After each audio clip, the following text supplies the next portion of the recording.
네, R&D 예산이 계속해서 이슈입니다.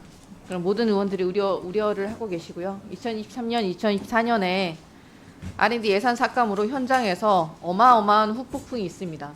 체감 온도가 장관 후보자께서 현장의 연구자들과 조금 다른 것이 굉장히 우려가 됩니다. 국가 총 지출 대비 R&D 투자 비중은 보수 정권인 박근혜 정부 시절에도 5% 이상이었습니다. 2014년도에 5.1%, 2015년도에 5%였고요. 21년도부터 23년도까지는 4.9%를 유지했습니다. 근데 윤석열 정부가 국정과제로 처음에 출범하면서 약속을 했기를 5% 수준, 총 지출의 5% 수준의 R&D 예산을 국정과제로 약속을 했었습니다. 손바닥 뒤집듯이 또 뒤집긴 했지만요. 그래서 국회가 다시는 이런 일을 반복하지 않도록 제도를 만들어야 한다고 생각을 했고, 제가 국가 총 지출의 5% 이상을 국가 R&D에 투입하도록 하는 R&D 예산 목표제 법제화를 발의를 했습니다. 이 법안에 대해서 어떻게 생각하십니까? 예, 발의하셨다는 얘기 들었습니다. 어쨌든 저도 여러 가지로 검토해 보겠습니다. 그리고 저의 판단으로는 지금 현재도 이 상태로 그냥 흘러가게 둘 수가 없습니다. 되돌이킬 수 없을 정도로 퇴행이 더 진행되기 전에 막아야 된다는 것이 저의 판단이기 때문에 민주당이 지속적으로 요청해온 추경, R&D 추경에 전향적으로 나서야 한다고 생각합니다. 이 부분에 대해서 어떻게 생각하십니까? 제가 취임하게 되면 하여간 그 여지가 있는 부분에 꼭 해야 되는, 그리고 또 여지가 있는 부분에 대해서 온 힘을 기울일 그런 각오를 하고 있습니다. 국가의 미래를 위해서 헌신해온 연구자들이 대통령 말 한마디에 모욕을 당하고 연구의 길을 포기하는 연포자가 되는 대한민국에 어떤 미래가 있겠습니까? 과학 강국 대한민국 시대를 이끌 수 있는 정책들에 장관 후보자께서 더 전향적으로 나서 주시길 부탁드립니다. 네, 신명호 잘하겠습니다. 박윤호조 정책위원장님께 질의드리겠습니다. 유상임 장관 후보자께서 R&D 예산 삭감에 대한 서면 질의에 R&D 예산이 급증하면서 비효율이 있었고 정부 R&D 예산은 비효율을 줄이는 작업을 진행한 것뿐이다 라고 서면 답변 주셨습니다. 저는 정말 궁금합니다. 그 비효율이 뭔지, 2024년도 R&D 예산 삭감으로 비효율은 개선되었는지 저는 알지 못하겠습니다.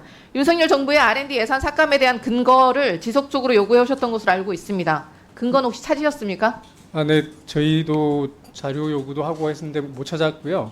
저희가 이제 그 과기정통부가 작년 8월 22일에 낸 자료에 보면 3.4조를 비효율성을 개선하기 위해 삭감한다고 하면서 108개 사업에 삭감했다라고 그 자료에 나와 있습니다. 근데 실제로 예정처에서 보면 실제 삭감된 세부 사업 단위로 하기 때문에 813개의 사업이 삭감되었고 그 중에서 그 50% 이상 삭감이 된 사업만 318개가 되는 것 같습니다. 그 중에서 자연스럽게 삭감되는 걸 제외하고서도 한 80%에 해당하는 260개 사업이 50% 이상 삭감이 되었습니다. 이 108개하고 260개에도 차이가 나서 뭐가 정말 비효율인지 현장에서 알아야 거기에 대한 대책을 세울 건데 뭐 2배 이상 되고 거의 그 비효율이 뭔지를 알 수가 없는 상황, 그리고 거의 전방위적으로 일괄적으로 삭감이 된 게 아닌가라고 생각하고 있습니다. 50%라고 하면 사실 30% 정도만 삭감이 돼도 연구가 중단되는 상황이거든요. 지금 현재 그런 상황입니다. 예산 삭감으로 비효율이 개선된 게 맞나요? 현장의 판단은 어떻습니까? 25년도 예산은 비효율이 개선돼서 이제 예전 수준으로 증액되는 건가요? 변화가 없습니다. 아무 변화가 없죠. 정책위원장님 항의원에 계시죠? 네네. 네네. 혹시 연구자로서 지난해 상황 정확하게 기억하고 계실 거라고 생각합니다. 윤석열 대통령이 작년 6월 국가재정전략회의에서 R&D 카르텔 이야기를 하면서 폭력적이고 일방적으로 위법적으로 전방위적으로 R&D 예산 삭감하지 않았습니까? 현장의 상황 어떻습니까? 처음에는 이제 당황했고요. 처음 있는 일이었기 때문에. 그리고 이제 대응을 한다고 했지만 결국 아무런 효과도 없이 예산이 확정되고 6천억 정도 상승이 되었지만 결국 기초연구나 대학 쪽으로는 뭐 기초연구 삭감된 것들은 회복되지 못하고 지나갔습니다. 내년도 R&D 예산 역대 최대라고 자화자찬 발표 정부에서 했는데 이 정책 어떻게 생각하십니까?